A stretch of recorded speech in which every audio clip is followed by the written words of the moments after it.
Between the hills, the stars, the sky, the river so clear, river so clear. Think about that, and I would just say to you that in 1977, Vladimir Putin was 23 years old. I was 20 years old. He was just starting his ascent in the FSB and the KGB, and so everything that happens moment to moment, day by day for me.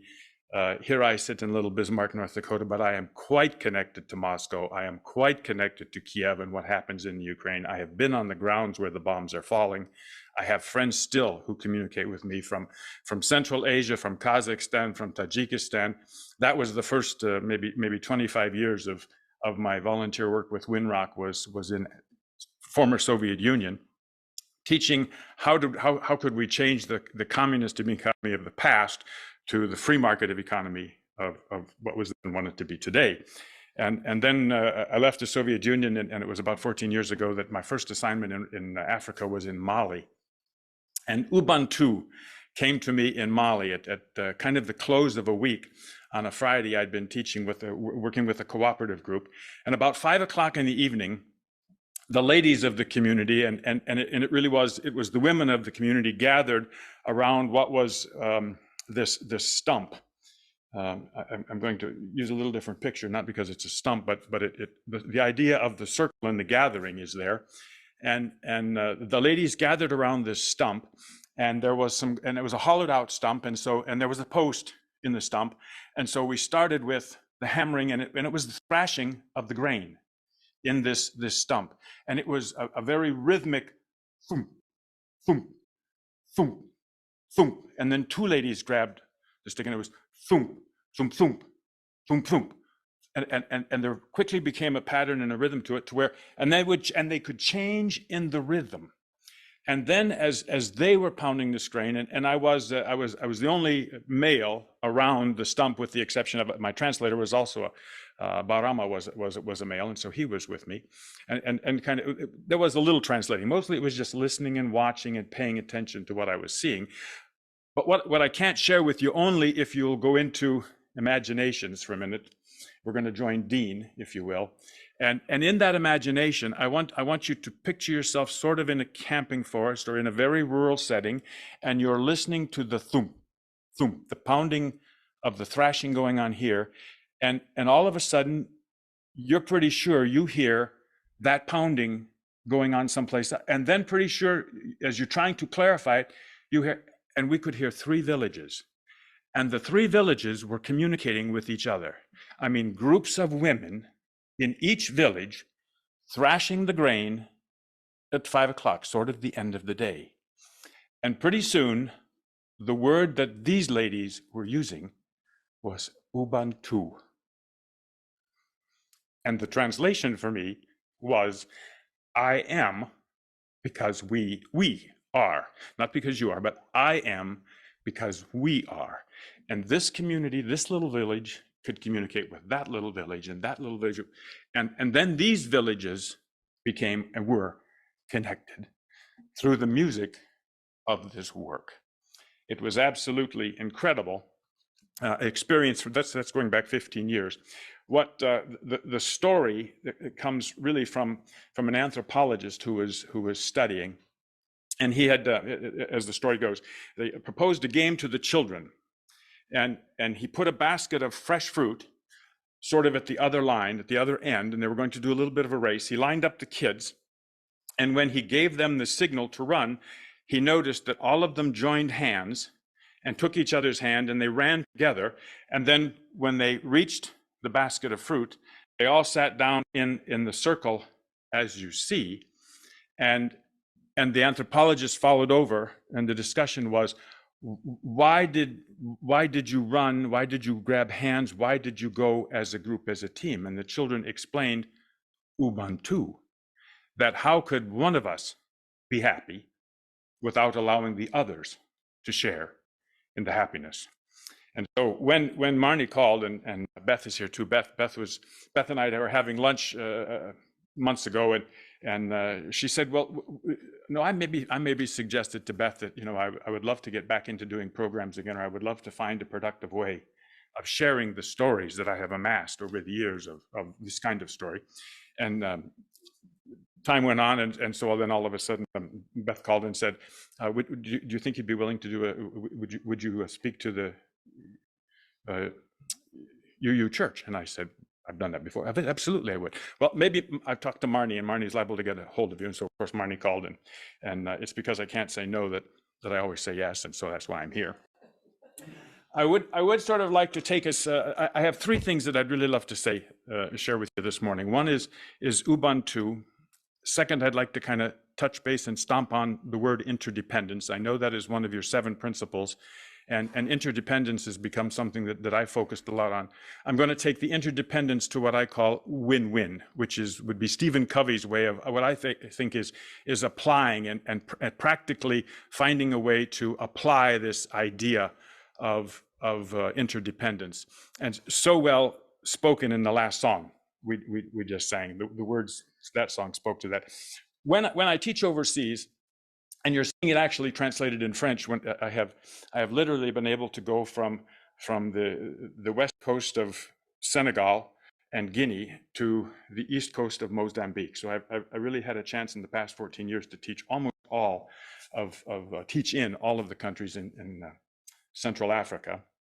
And of course, some of them are French speaking, and so I've had some of my slides translated into French.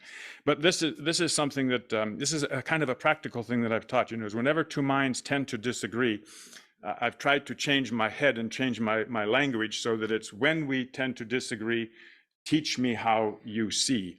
And we're reminded of the story again. It's an African-based story.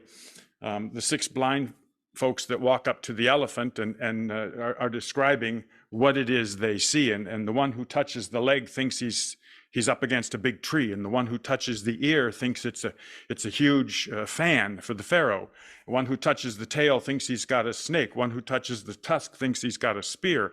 And so all of them looking, feeling, touching the same critter, seeing and thinking very different thoughts until we stop a second and say, so teach me how it is you see. This is one of the fun things, because I often find myself teaching with fewer and fewer and fewer words. Isn't it interesting how we've developed our society to go to very complex writings, and now I'm finding myself going back to hieroglyphics and figures and sticks. The last thing I'm going to close with today is something that is absolutely amazing. We're going to do a little touch with artificial intelligence. But do you see the 2 faces? You see the candlestick. I mean, that's often that. And then I've always loved this one that says, it's really confusing depending on your perspective. Are there 3 or are there 4? And the argument ensues. And so again, when we disagree, will you teach me how you see?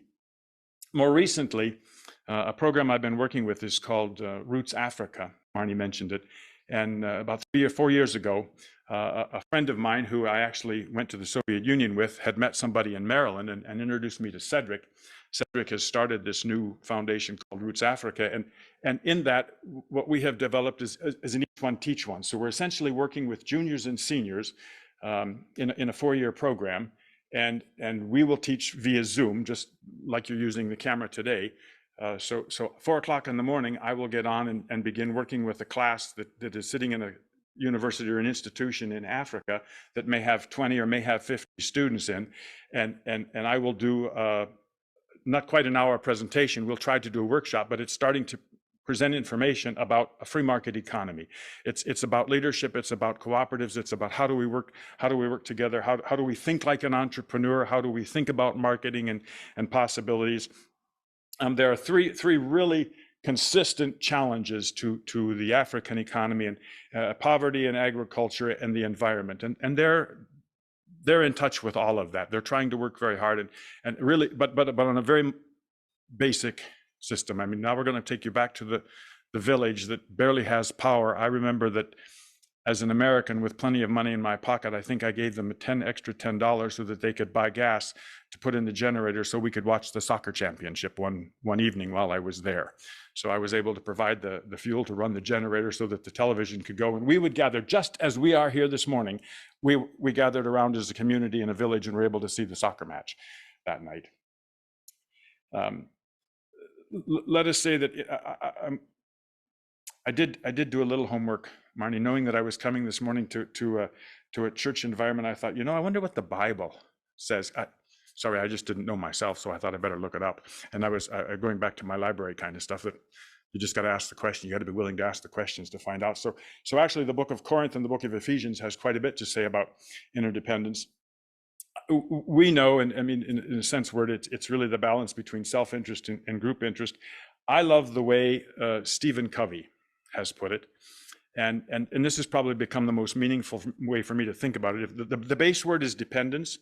And I think about we are born into this world, and we are born extreme animals, born extremely dependent on outside external forces to help us grow, to nurture, to nourish, to feed. As a child, very, very dependent on a parent. A plant, very, very dependent on an environment that would be forgiving, or the rain and fertilizer in the soil. Very dependent. And then as we grow, and again, it's a very real picture for me to think about 13 to 15 with people, with humans, those teenage years, absolute fight for independence. No longer do I want to be dependent on you. I scream for independence. Countries, nations scream for independence and want that.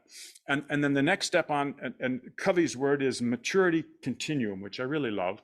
I mean, it's the sense that growing up, interdependence, the need and the need to be needed. The need and the need to be needed. And from that, the next step is kind of renewal, or how does that cycle continue for us, and the constant learning, continuous learning, or continuous improvement, as they call it.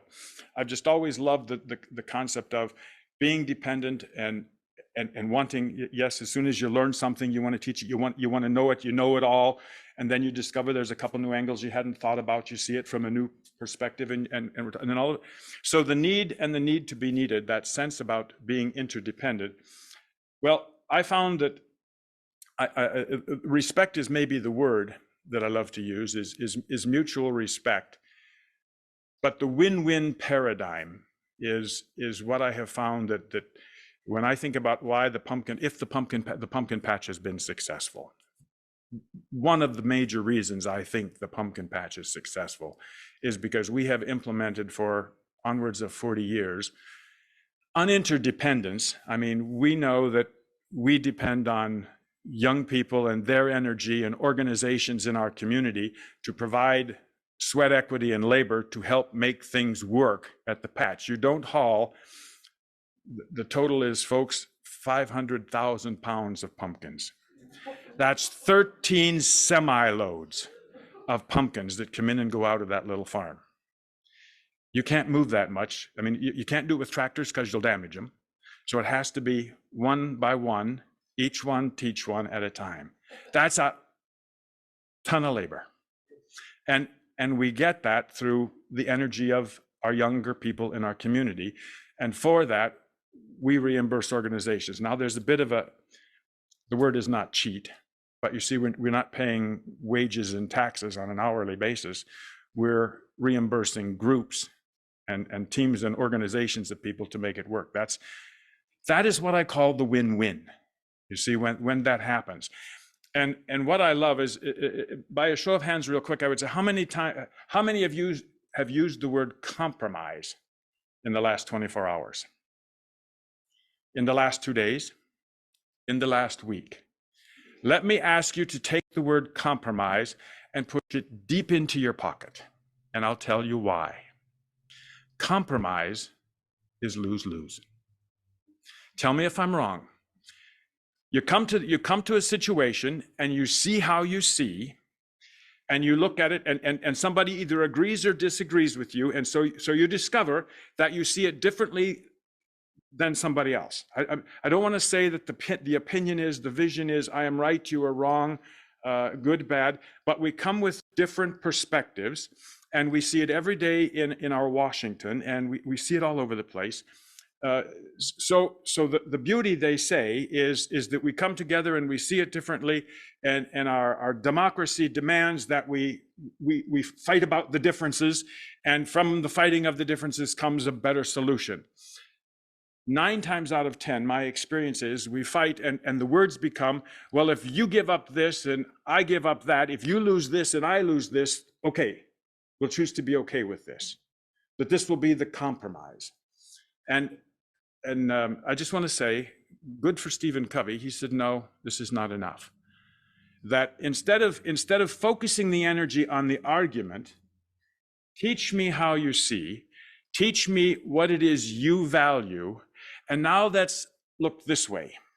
Let's try to discover, instead of just being critical thinking, let's add the creative element and say, what is the third alternative? What is the alternative neither of us have thought about? What's the new discovery here? What's the creative possibility that becomes the win-win? So that you're not giving up value and I'm not giving up. We're both gaining in value. And when that happens, I could share hundreds of stories. We haven't got the time for that today. But what happens is when you seek the win-win, when you spend the effort and the energy necessary to come to the win-win, and you get there, you won't spend any more of your time going, where are they going to come and get me? Who's going to tackle? Who's going to take me from behind? Instead of looking in the rearview mirror, you're watching through the windshield. You're looking where you're going because now you don't have to worry about somebody trying to get your back and get even from the last time they lost, and now they want to even the score. You see, and obviously we're not talking about a basketball game or a football game. Scoring in that kind of playing cards, okay, that's a different deal. But But when we get focused on this concept of mutual respect and a win for both of us, so that we both go down the road together, looking for the next opportunity, it's not the compromise. We haven't settled for a compromise or a lose-lose. We have discovered a win-win. And Covey would say, Covey's language is, it's win-win or no deal. And no deal means, you're right, I've been here for 2 hours this afternoon and I see that you see it differently than I see it.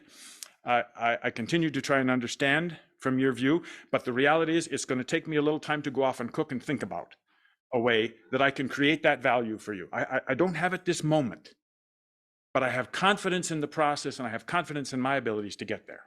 And so give me a little more time to come up with the win-win and create that for you. And if we would do that, if more of us would do that on the individual independent level, more of us would build these kinds of bridges between. I have a poem because, Marnie, you asked about a poem, and I want to share this last thing with you. So I have recently been introduced to ChatGPT and artificial intelligence. And I am stuck because I understand very little of it. And I hate that I'm afraid of it. I don't like the word hate, but there's enough about it I don't know and I don't understand. Cedric with Roots-Africa that I told you about, English is a second language for him. And he has found that I'm a really good proofreader. I have to worry about style and grammar from a newspaper, old sort of topics. And I have to think about what it is he really wants to say and express. But normally when he sends me something, I redline it and send it back because he's trying to raise funds with his writings and he doesn't write real well. He discovered ChatGPT and he started sending me things, and I can tell you anything he sends me that starts off with, I'm hoping you are very well. I know this is a ChatGPT thing. You will discover that ChatGPT has an absolute wonderful style to it, and it makes a great starting spot. Folks, I went into ChatGPT and I've never used the art design before. So what you're seeing on the screen right now, I said, create for me a black and white stick image of a male and a female who have disagreed on a topic and have achieved the trophy for win-win. And it took less than 30 seconds for that damn thing to create this. How close is that? I can come up with words. I can come up with images and visions, but I've not been able to teach myself to get them on a piece of paper with a pencil or a pen. This is not the kind of artistic creativity that I have. But that's what artificial intelligence did for me this morning from a little words about a win-win. Let me, if I can, Marnie had asked me, do I have any poem or anything that might fit or that I could read? And so sitting this morning, Steve, shortly after I looked at your email to me, I went on to ChatGPT and I said, can you generate, can you find a poem for me that speaks to interdependence? Look at this. In the tapestry of existence were woven threads so fine, each one of us in essence, part of a gender or grander design. With every action interwoven, our paths in time are traced, revealing that in life's vast quilt, no thread is ever misplaced. Now, I don't know who gets credit for that. I don't think Chat wrote that on its own. I think it searched 20-some million records in record time and found this wonderful connection between these words and interdependence. And then just because I'm a risk taker and sort of always willing to ask the question, I copy pasted these words right back into the, would you create for me, please, an image of the words you just gave me? And that's the image that ChatGPT put up on the screen, the tapestry of our differences. I am because we are. Ubantu. Thanks for listening. This speaks to me about like a scarcity model versus not. How is that perceived differently in the African countries versus here? Yes, You know, because some people, you might think, oh, I had a friend from Mexico and they're like, oh, everybody thinks we're poor, but we're rich, right? And so just to that, does that change how you make connections and how you make anti-compromises? So I'm sorry, when you said scarcity model, then I instantly think the opposite of that. The juxtaposition is the abundance model that says we have enough. Or that we can make more together rather than we take from one another. So the way I see that actually lived out in the poorest of Africa, and that's the greatest joy comes from going to the poorest of communities. My view is skewed because I'm clearly an American. I am not an African, and they know that. And there's a sense for whether it's the French colonists or the British colonists when you come in. There's a little bit of that stigma that exists and tails on. But what my experience has been, which I love to do and bring it back here, is it is absolutely amazing how they will, and children will do it, adults will do it. Children do it faster than adults, actually.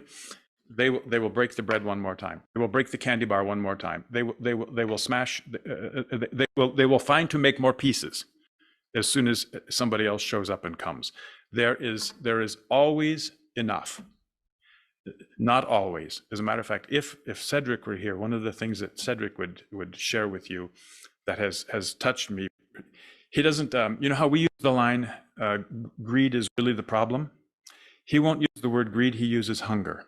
And so I share with you only quickly that he says, what happens when you grow up as a child and you experience hunger? You have worked all day long, you have worked hard in the field, you get to the evening, and the person you have worked for does not even provide you a meal. And so you go to bed hungry. I really have to say, I don't think I know what that is. I can listen to it, but I don't think I've ever experienced that. Cedric has. And he said, when you go to bed hungry, and you finally have something, you finally have an opportunity to gather or to harvest the next day, yes, you hoard. You want to take enough, and you learn this mentality that if I don't take it here and now while I have it, I won't have it when I want it or need it. And so Cedric talks about experiencing within his own family, within his own relatives, within the village, this concept of hoarding coming, and he says, but we're just playing with words, not so much from greed, but from the living hungry. And And then he is quick to share that you see this hoarding of what is available till it's not. I mean, till we've scarcity, but this concept of hoarding, when you have the opportunity, stays with, and he would use the words, our leaders. And when our leaders become our leaders, they hoard the land and wealth and food and ammunitions, and they hoard. And he said, we can't but help ourselves because we came out of this culture of hungry. And so his focus with Roots-Africa is we must help our farmers to produce just one more tomato on a plant so that they have enough for the salad tonight. Just 2 more tomatoes on a plant so I have one to give to my neighbor. 3 more tomatoes on that plant so I can join with my neighbor and go to the market. To just be able to grow one more something. And another, if you allow me to say, to point the spotlight at the goodness, is that they realize the gift of sunlight, soil, and water. And that this is, even though sometimes they don't hoard the sunshine so much, they can hoard the land, and sometimes they can hoard the water. But if it rains and they believe in the strength of prayer, they get a crop, and they get a gift more of the crop.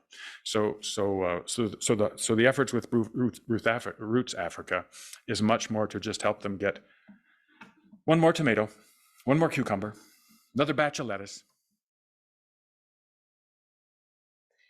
So now we'll extinguish the chalice. Let us go forth into the world. These are words from Marjorie Newland Leeming. Let us go forth into the world through a door of hope for the future, remembering these words by Martin Luther. Even if I knew that tomorrow the world would go to pieces, I would still plant my apple tree. So may it be with us.